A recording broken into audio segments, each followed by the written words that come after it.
Since September the 11th, America has seemed locked into its war on terror. One might believe that American diplomatic horizons stop at the suburbs of Baghdad or Kabul. But while focusing on the vestiges of the World Trade Center, the country is secretly preparing for a new conflict, an undeclared war, but one that is the top priority for the intelligence community and the White House. Ahead of Al-Qaeda, more important than the quagmire in Iraq, the Chinese threat, America's new war.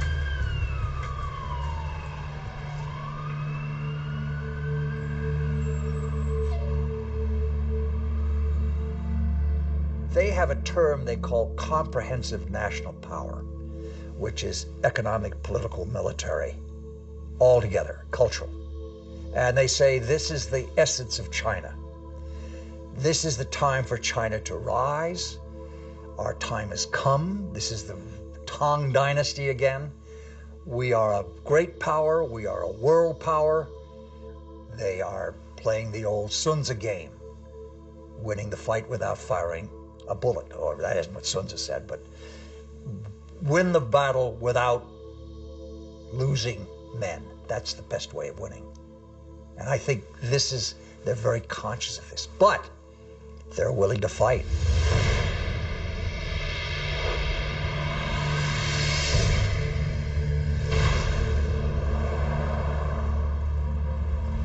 The world will, run by three first-class countries. One is USA, United States of America.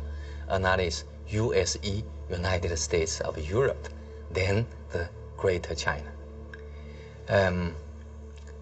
At this point, at the current point, I think the possibility to see a USE is very slim. But the USA stay as top one country is something sure, right?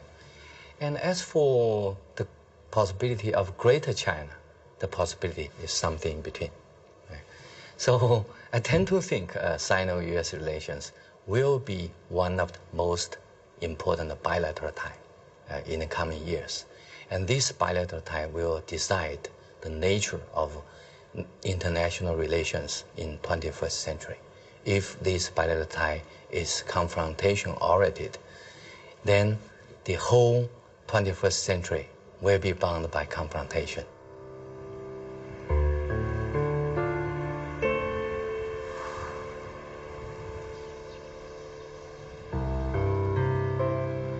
Kinmen Island, the actual frontier between the two giants, and where the ultimate confrontation may take place.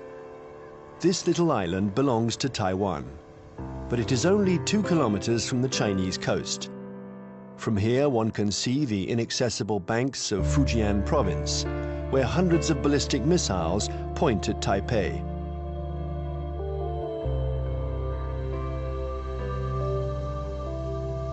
"24 hours a day, for 60 years, Taiwan has been watching Communist China. This island, regularly threatened by Beijing, has been bombarded thousands of times. It has never surrendered. America has sent a message to Beijing. The fall of Kinmen would lead to a direct confrontation. We're in the Strait of Taiwan. It's here that a military clash might one day break out.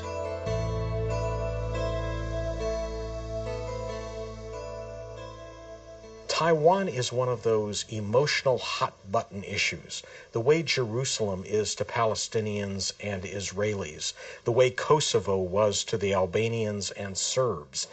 And for most mainland Chinese, Taiwan is rightfully a Chinese province. This was territory that they believe was stolen from China by Japan in the 1895 war, and that the United States prevented reunification during the early stages of the Cold War because of our opposition to communism.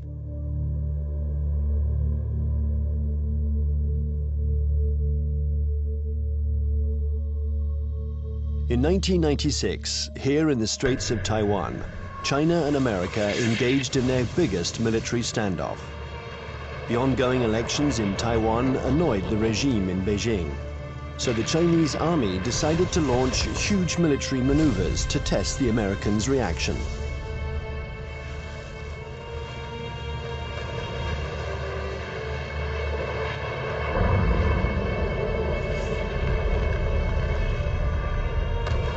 After several days of this Chinese show of force, Washington deployed 2 aircraft carriers. It was the first time the two countries came face to face. For several days, there was extreme tension between the two nuclear powers. When the Chinese fired short-range ballistic nuclear-capable missiles off the north and south coast of Taiwan and carried out a major, what we call a live-fire exercise. And Jiang Zemin was there, the president. They were using some very belligerent language. This is when we dispatched 2 carrier battle groups off the East Coast. And this was a show, this was force. And the matter quickly dissipated. The Chinese thought this was excessive. They thought that they had an understanding with the U.S., that they would have a limited display to show their seriousness on the issue. The U.S. would adopt a very limited response, and then they would both back away. They regarded the deployment of a second carrier as excessive and in some ways as humiliating to the Chinese, because the Chinese couldn't do much to deter or complicate the deployment of those carriers.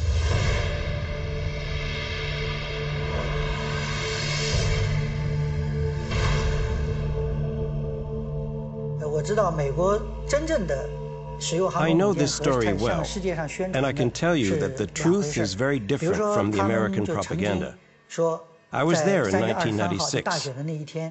The Americans had promised to send an aircraft carrier to Taiwan for Election Day to protect Taiwan. But actually, the only American ship near Taiwan was the electronic spy ship Bunker Hill. And it was more than 200 nautical miles away. And the first American aircraft carrier was 600 nautical miles from Taiwan. So the truth is that the Americans announced that they were coming, but they kept their distance. They wanted at all costs to avoid any incident, and they didn't dare approach our army.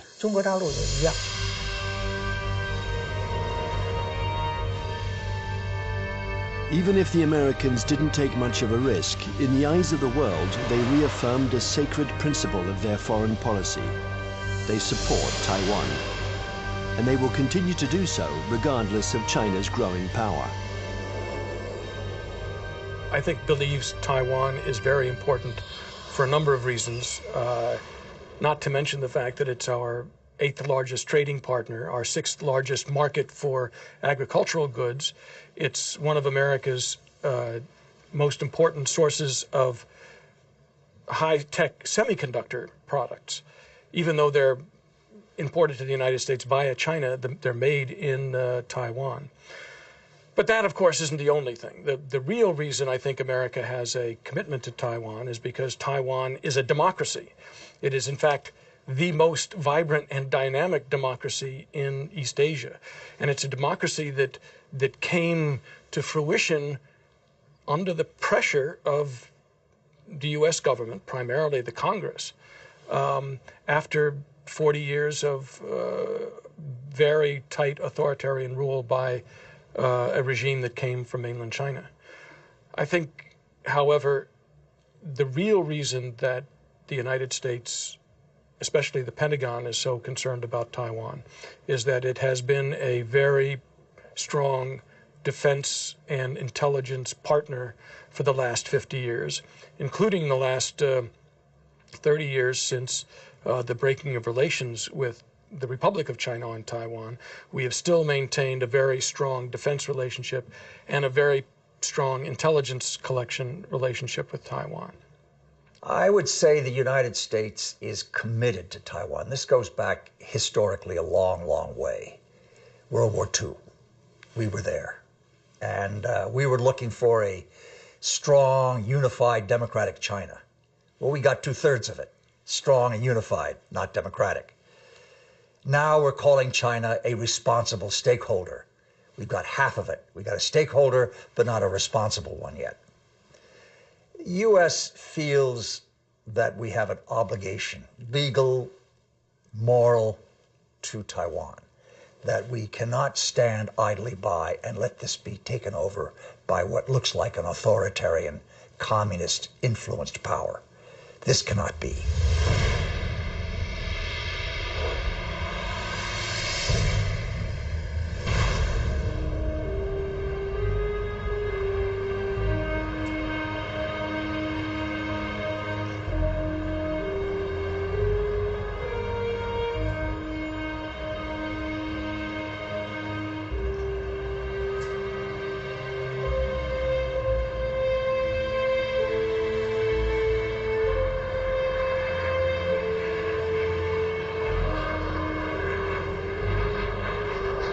Taiwan, an island of 23 million inhabitants, 250 kilometers from the Chinese coast, is today the most explosive strategic issue between China and the United States. Taipei, the capital, flaunts its economic success. It is one of the biggest centers in the world for the electronics industry. A modern city, free, young, and always noisy. In 1895, Taiwan was invaded by Japan. 50 years later, after the Japanese defeat, peace treaties returned the territory to China, a China which was then in the midst of a civil war between Mao's communists and Chiang Kai-shek's nationalists. When the battle turned in Mao's favor, General Chiang Kai-shek, aided by the Americans, took refuge in Taiwan with his soldiers.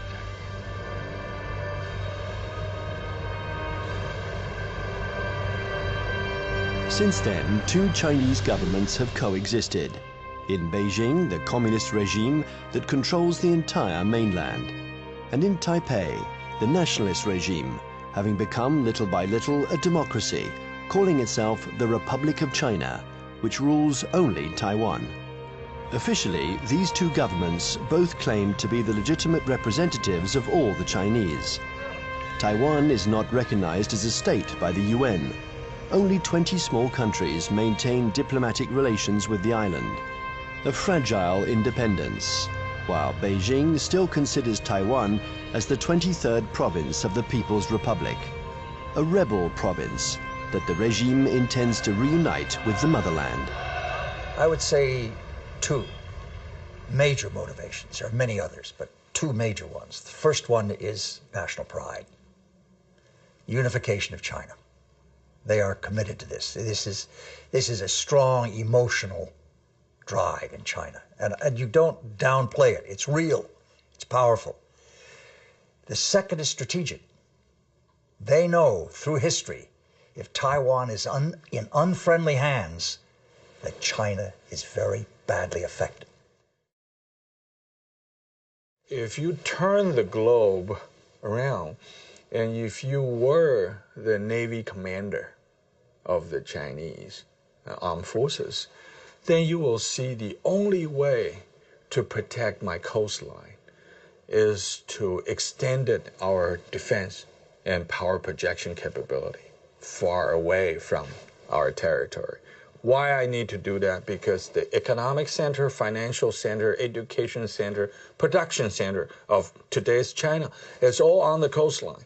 So the Navy's mission is to make sure that nobody touched this so I can continue to grow.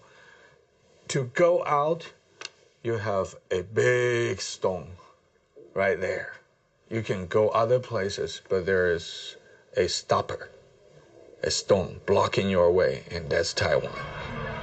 Now, Taiwan depends on the outcome of elections that could change its executive power and stock market risks that can endanger its economy. Beijing, nevertheless, has understood that whatever the mood on the island, especially when it is favorable to political reconciliation, the strategy must never change. Imperturbable, the communist regime continues. On one hand, to offer Taiwan favorable business privileges on the mainland. On the other hand, it regularly reiterates its military threats.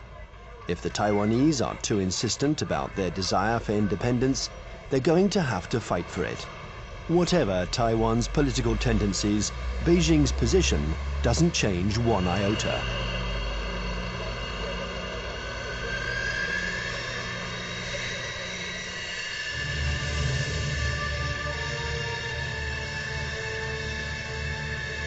A freeway in the middle of the island of Taiwan.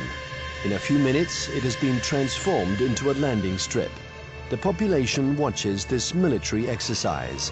They're used to it. French Mirage 2000 and American F-16 jets land and take off with an enormous roar.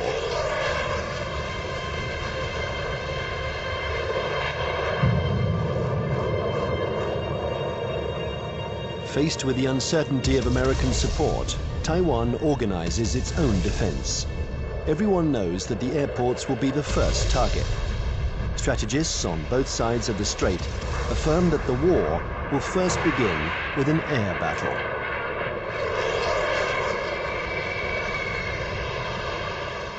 I think that experts the world over know that it's very difficult to succeed with an invasion. We still remember Normandy. In a strait like ours, it's what's in the air that will make the difference. And we've always tried to keep a strategic advantage over China, our air superiority. But with the Chinese missiles, this equilibrium has been put into question. They can destroy our airports. And if they are destroyed, we lose our only advantage over China, our air superiority.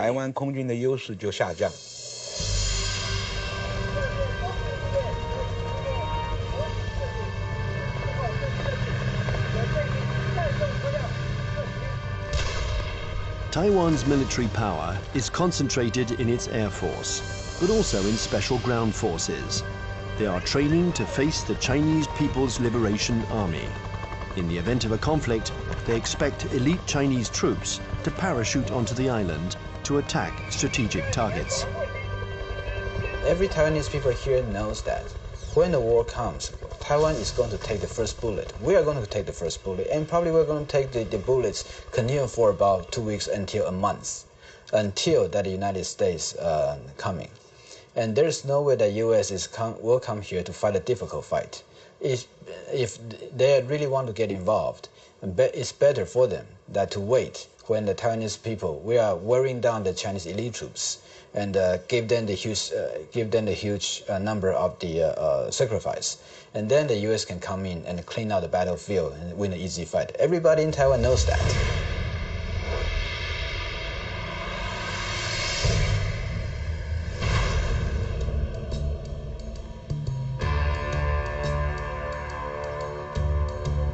In Washington, the scenario of the next confrontation is a constant preoccupation.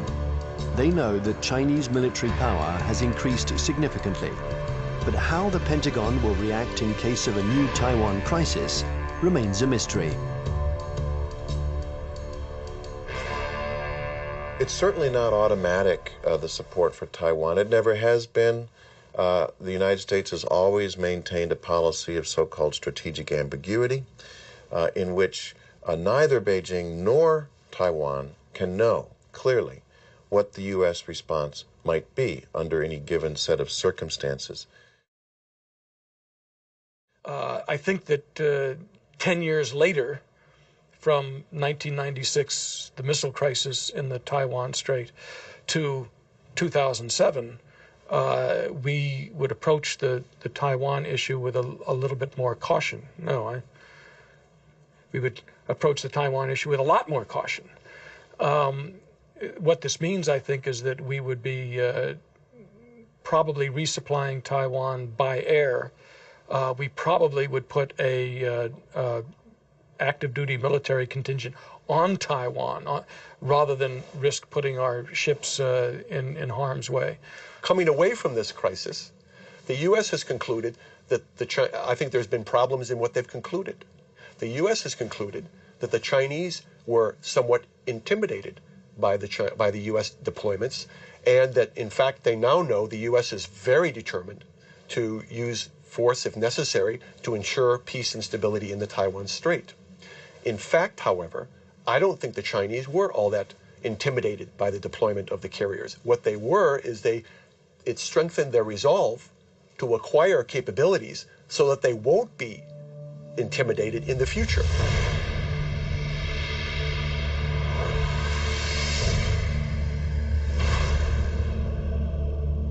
Since the 1996 confrontation between China and the United States around the Taiwan issue, I think China's military modernization speed up. And people saw some achievements, right? Now China owns J-10. That's the typical third generation fighter. And that made China is the third country that can independently produce the third generation firefighter. I think that's a strong signal to the U.S. side, what achievement on military modernization on PLA side. If China's own terminal objective is trying to so-called unify Taiwan by using force to take over, I think their military capability is good enough. But I don't see that, because they're increasing their military budget over the last decade, almost every year, 2-digit, and their budget is not transparent. Some observers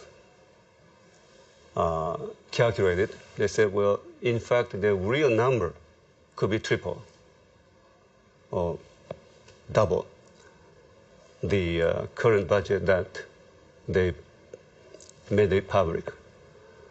So why they are doing it? They even, for instance now, they even try to show off they have the capability to destroy the satellite circling around in the space. Why they did it? Because they want to show to the rest of the world that we are capable of one day becoming a superpower, maybe overtaking the United States.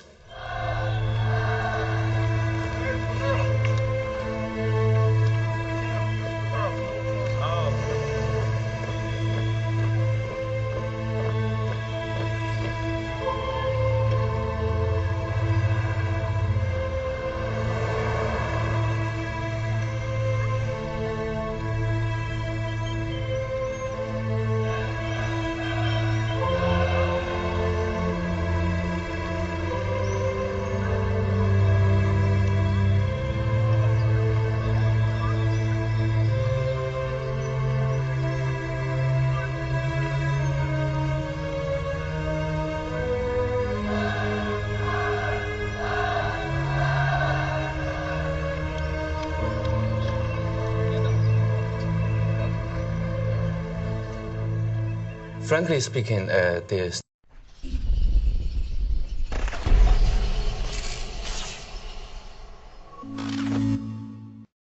status quo balance of power is still strongly in favor of the United States. But the situation of balance of power is on the change. And I think time is on China's side.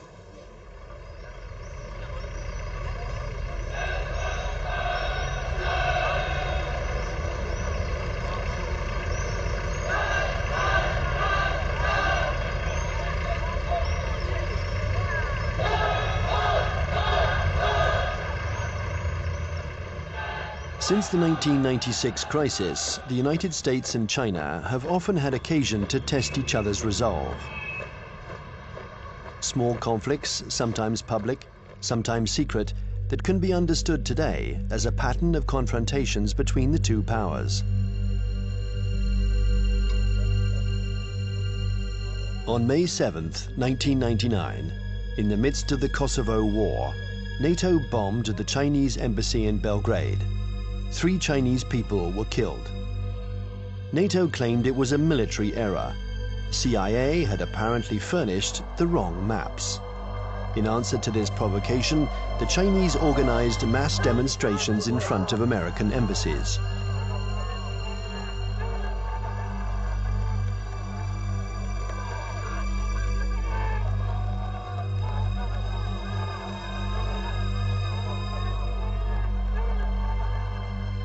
Less than 2 years later, China had its revenge.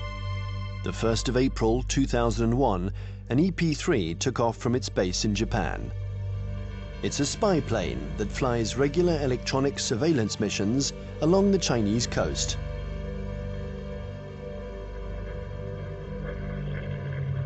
After 6 hours of flight, while still in international airspace, the American airplane was intercepted by 3 Chinese jets.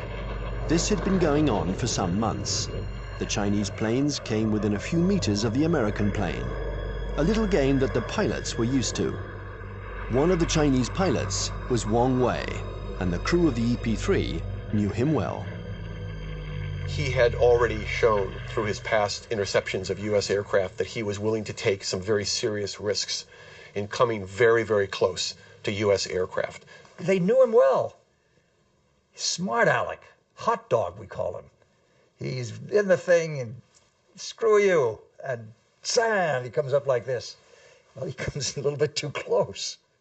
And the Chinese, again, the propaganda apparatus turns on, and they say, our plane deliberately turned, hit his plane, and it crashed. Your fault. And we said to China, that defies the laws of physics. The U.S. government had already expressed its concern over this to the Chinese government. I think in this instance, he miscalculated, and he allowed his aircraft to get too close, and it struck the U.S. aircraft, and it damaged his aircraft in a way that forced him to crash.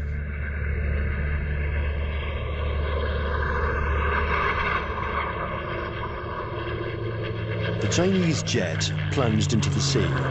Its pilot was declared missing. The EP-3 was seriously damaged. It was forced to make an emergency landing, but the closest airstrip was a Chinese military airbase. The airplane succeeded in landing there, but it was now in Hainan, and the crew was immediately taken prisoner. Our air crew is immune to PRC jurisdiction. For the next 10 days, China and the US would perform a diplomatic ballet, each accusing the other of responsibility for the accident. Beijing refused to liberate the crew. This bought time for their military experts to inspect and dismantle the American airplane, which was jam-packed with secret defense equipment. Oh, they got the equipment from the plane, and they studied it and took all these things from it. Yeah, they got something. But I mean, it's no big deal.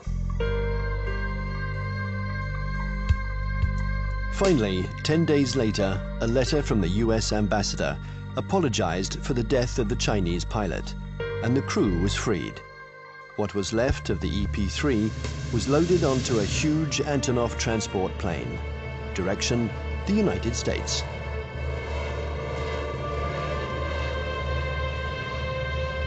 The People's Liberation Army did the same thing after each small battle. They analyzed all American techniques and strategies. It was almost an obsession with Beijing. Chinese military development was entirely oriented towards a confrontation with the US. In 1996, China understood that aircraft carriers were the main threat, so they tried to develop arms to counter them. There are several things that the Chinese have done over the last several years that play to this capability. One of them is they have developed a larger number of more sophisticated submarines, diesel submarines. And contrary to what a lot of people think, many diesel submarines are quieter than many nuclear submarines. They're very hard to detect. The Chinese have built a significant number of new types of diesel submarines. They've also developed a significant number of new varieties of surface warships. Both of these sets of capabilities have application to the Taiwan situation. And the Chinese have deployed the submarines in some instances to areas well beyond Taiwan.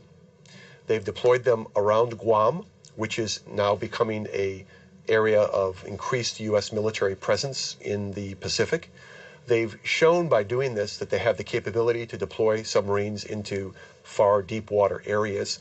And obviously this becomes a potential concern to any carrier battle group commander who wants to bring a carrier up close to Taiwan. We saw last October 26th, our carrier battle group, the Kitty Hawk, was in the waters in the vicinity of Okinawa. And all of a sudden there emerged right in the middle of the carrier battle group, a very modern Chinese submarine that nobody had seen, nobody had heard. It came up within a few miles of the Kitty Hawk itself. And we know that this submarine is equipped with very advanced torpedoes, and that if it wanted to, it could have sunk our carrier. The Chinese know we are dependent on two things militarily in Asia. Number one, satellites. Number two, aircraft carriers. They have demonstrated to us they can take out each one. Will they ever do that? I doubt it. This is what you might call psychological warfare.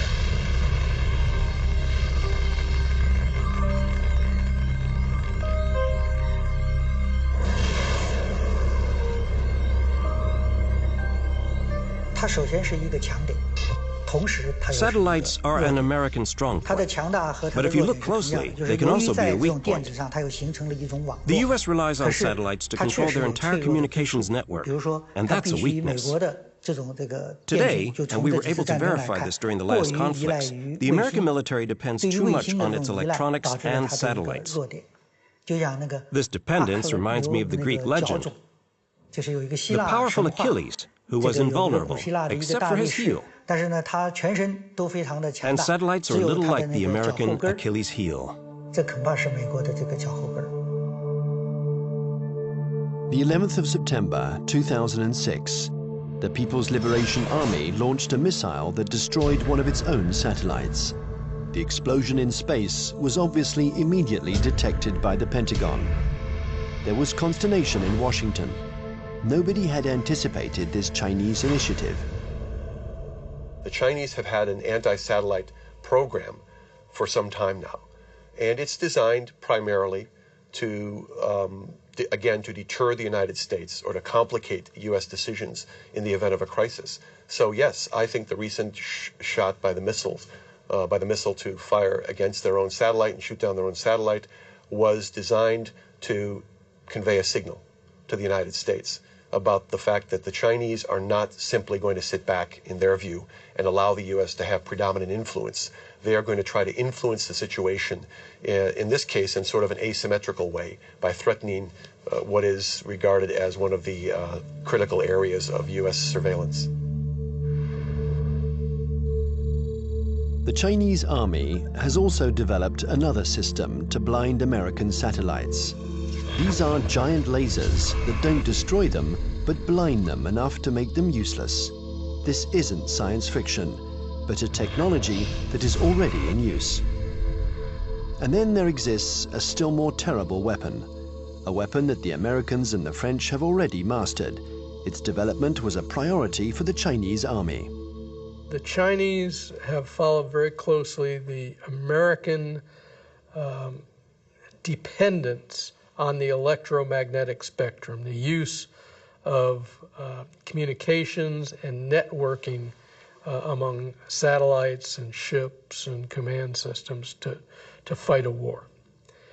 They saw what happened in the first Gulf War, they saw what happened in Kosovo, they watched Afghanistan, they watched the second Gulf War, and they realized that we are more and more dependent on the electromagnetic spectrum and moving communications back and forth.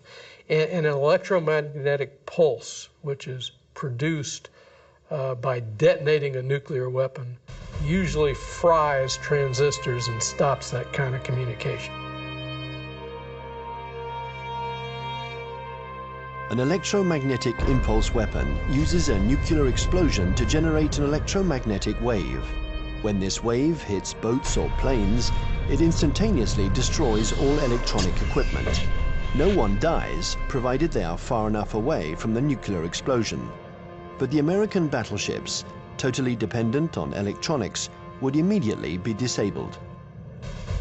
The Pentagon report described a nuclear detonated or nuclear generate EMP.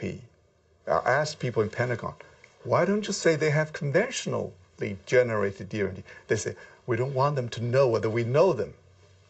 The conventionally generated EMP is less problematic and it is more useful or more usable, because when you have this EMP, there will be no nuclear fallouts. There will be less international protests. They already have it.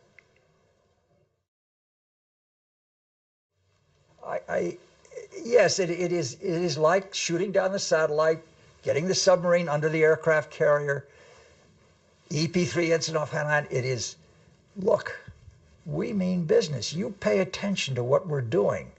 We're publishing the figures that our military budget is going up because we are creating a strong defense against you. China's developing power isn't only military. The regime has understood that it has to make use of every citizen, every business, every organization in its confrontation with the United States. An arms race wouldn't make sense against Washington. It's a war to control energy, the media, culture, and raw materials. And facing an America that overconsumes, that is deeply in debt, an America weakened by its own excesses, China counters with its best weapon, its breathtaking economic growth. The new threat isn't the classic military threat, direct confrontation between one country and another. Today, it's no longer guns against guns, airplane against airplane, or tank against tank. Confrontation takes many forms, in many different areas. For example, in finance or the media, there can be attacks in all these areas. The object of these new kinds of conflicts is the same as in a conventional military confrontation, forcing the enemy to accept certain conditions. It's still war, but war today goes beyond this military domain. It's what we call an unrestricted war. One has to learn to decode the battles in this new war. Sometimes they are small events that seem harmless at first. Thus, on February 27, 2007, the main American stock indexes plunged. Paris had just lost 3%. New York is in an uproar. The cause of this mini crash began with a tornado that originated on the other side of the world, in Shanghai. Suddenly, and with no apparent reason, the stock market there lost 9%, and it took the whole planet down with it.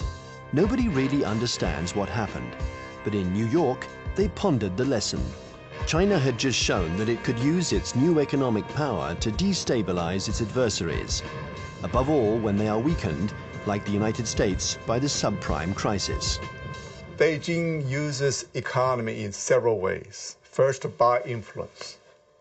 Well, in Southeast Asia, worldwide.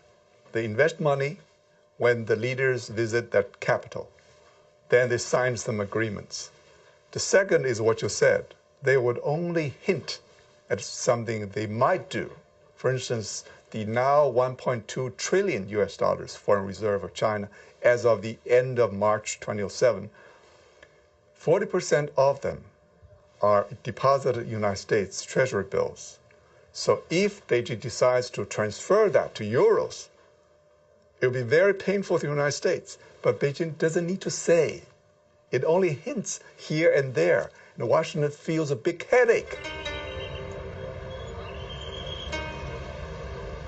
Thus, China and America multiply their battlefields. There is the piracy of Hollywood DVDs, the recall of Chinese toys by American builders, the reception of the Dalai Lama in Washington, the buying up of oil companies by Beijing, hundreds of conflicts. China and America think that they have to dominate in order to survive. The U.S. consumed over 35% of the whole, global consumption, right? 8 times as their population percentage. So they enjoy this position as the only superpower. Then they can get extra resources. So there is a bipartisan support stance for U.S. foreign policy. They will remain as the only world leader in the world. And then they will keep alert against any country, no matter the name of this country, China, French, Russian, Germany, Indian, Brazil, any country that can threaten the U.S. dominance, that will be a problem.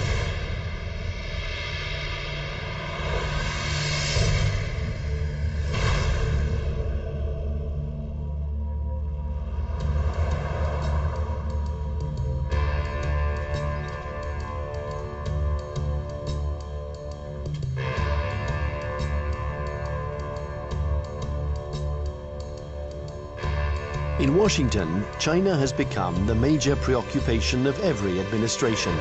China is a competitor in the realms of economics, media, and technology.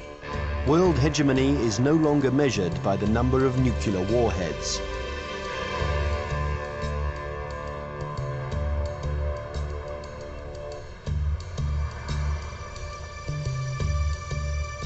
Congress has even created a permanent investigation commission, unique in its kind, whose mission is to study the economic and security challenges posed by China. Russia never got that kind of attention during the times of the Cold War.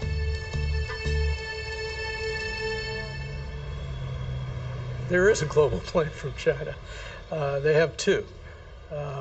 One was started in March 1986, called the 863 program, and one in March 1997 called the 973 program. The first, the 863 program, called the Torch Plan, was a global plan designed to gather and bring to China dual-use technologies that could be used to improve China's technological base and economy and industry while improving its military capacity. And it's an organized thing, you know. Each industry every year from the central government gets goals and targets and objectives and gets told to send people out and go do that. So it is organized, and it's not perfect, but it's organized. And the 973 plan is a parallel designed to improve their capacity in basic research and innovation. People in the States pay too much attention to China. So there are some oversensitive on China. Then this oversensitive leads to a lot of, over-exaggerate conclusion. So that's no good to find the real fact. I think the real fact is that the economic power of China is still far ahead of, far lack of United States, not to mention military power.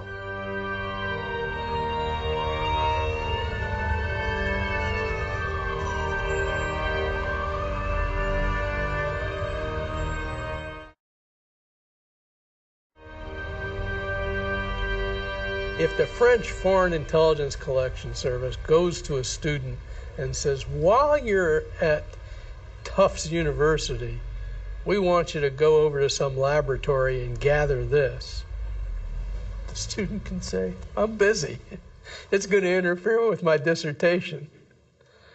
If the Chinese intelligence service goes to a student and says, we want you to, you want a visa? You want a passport?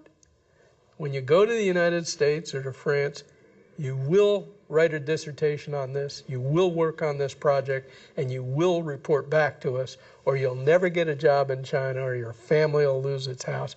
Now, they have the capacity to do that. The United States cannot maintain itself as a superpower if we allow our industrial production to be offshored, to be outsourced. And that's what's happening now. We're finding very large amounts of our basic core industries.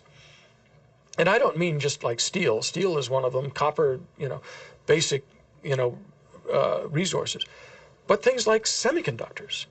And when we find that our semiconductor industry has gone from 12, state-of-the-art wafer fabs to 3,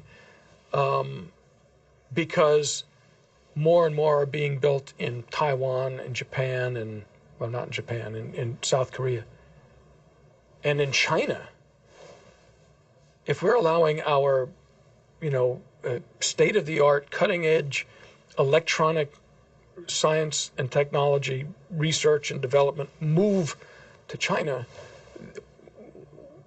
we can't survive as a superpower.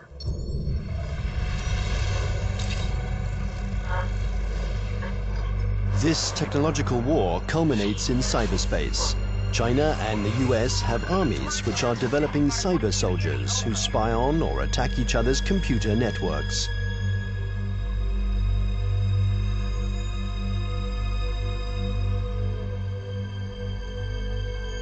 In March 2006, the US State Department decided to buy 16,000 computers from Lenovo, the Chinese company that had just bought out IBM. Some of these computers were meant for networks that circulate secret defense data. Larry Wurtzel and his commission intervened to stop the delivery.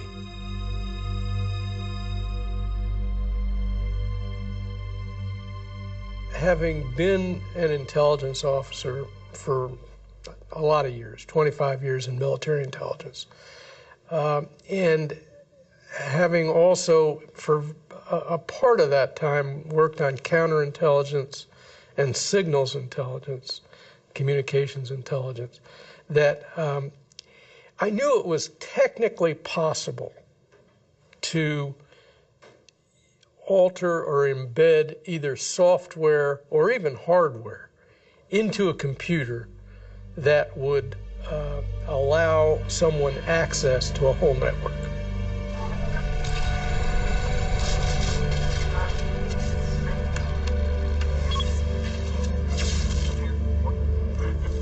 The entire Bureau of Export Controls of the Department of Commerce was attacked and shut down by, turns out, hackers from China.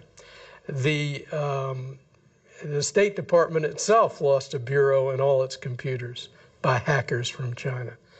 The National Defense University of the United States had its computer systems shut down, and the Naval War College had its computer system shut down. Other computer systems, government computer systems, have been attacked. And I think General Cartwright, the commander of the U.S. Strategic Command, has recently testified in front of Congress about this. So I knew these things were going on.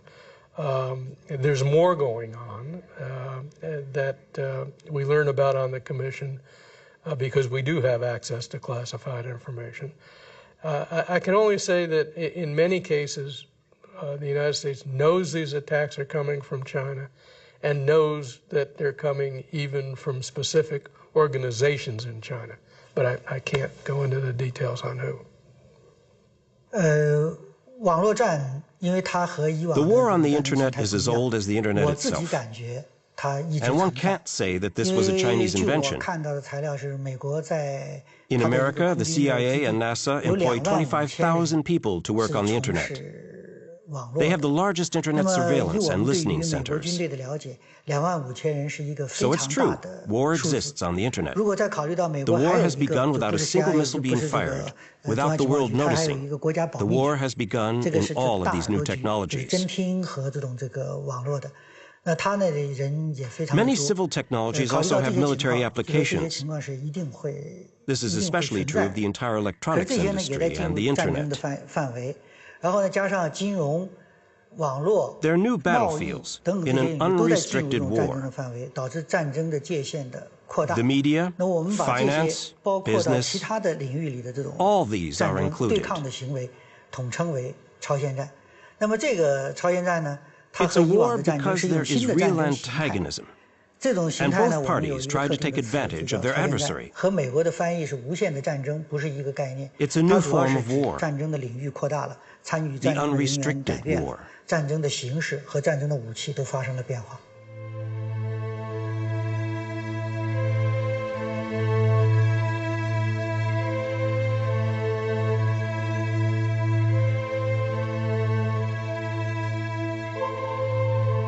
This unrestricted war has already begun. Almost everywhere in the world, there is a fight for oil, for water, for resources that are dwindling in the eyes of the West because of China's development. America uses its military might to assure its power and guarantee its vital supplies. China employs an asymmetrical strategy. It looks for its adversaries' weak points. Nevertheless, this war is apparent everywhere in the world. In North Korea, Myanmar, Iran, or Darfur, in all the hotspots, China and America are opposing each other in the wings.